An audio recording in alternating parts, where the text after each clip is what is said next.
How about the don'ts when looking for investments? First, don't expect investors to invest in just your business plan or just an idea. Well, sometimes you may get lucky. Believe me, I've seen friends who just got an idea and he actually got some investors investing in him. Well, usually, we don't usually get investors to invest in just a piece of paper like a business plan or just a thought on your mind, which is just an idea. They invest into hard existing company that has product, people, revenue, so forth. And don't expect investors come calling. A lot of times you have to approach the investors. You cannot expect them to come to approach you. It's more of you trying to court. You're trying to chase the investors, like chasing a girl, courting a girl. You have to do the work, not them doing the work. Don't expect to raise your investment in 3 months or less. Most of the times, it takes more than 3 months. The typical rule of thumb in the market is 6 months to a year. So prepare for that. 3 months or less is quite impossible, or I would say rather rare. So expect to spend a lot of time, 3 months or more. Don't expect to get the exact amount of investment that you wish for. When I went out and looked for investors, I actually asked for a lot of money. In fact, what I got was 1/3 of the money. One angel investor from Singapore actually rejected my proposal because he said that I was asking for too much money.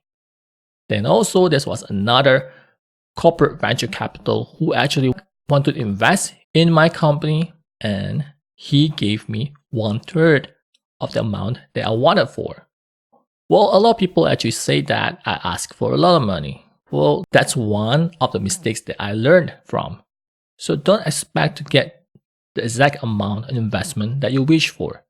Always try to ask for less if you could, because you can always raise more money later. Don't give up. If you fail, update them with your progress.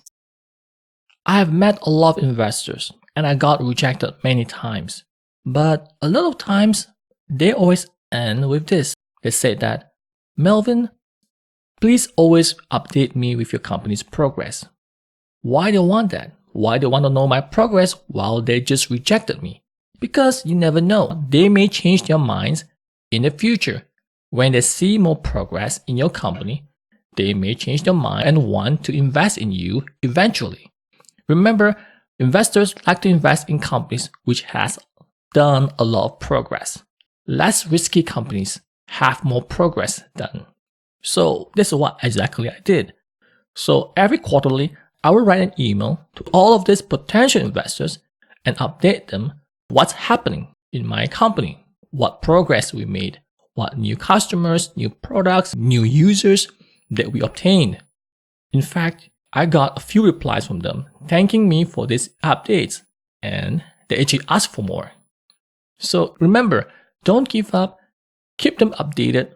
Who knows, one day they may come back calling you and agree to invest.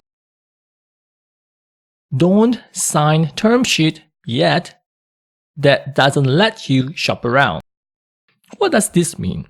So you know that a term sheet is that piece of non-binding agreement that you actually signed with your investor to formalize the intention to want to invest in your company. It's more like a letter of intent. But usually, term sheet has this clause saying that once this term sheet is signed, you are not allowed to go and ask for investment from other people, because they're going to spend time looking into your companies and they don't want to lose the deal by you signing the deal with another different investor. So if any of these investors gave you the sign that they would like to proceed with a term sheet or they're drafting a term sheet, go ahead and approach other investors who maybe still be interested to invest in you and tell them that, hey, I got one investor is drafting a term sheet to want to invest in my company, will you be still interested? So you may get their attention now, and they may be more eager to want to invest in you now, knowing that someone else wants to invest in you. Remember the part when I say don't be desperate and be spoiled for choices? This is the part here. So remember, don't sign a term sheet that doesn't let you shop around.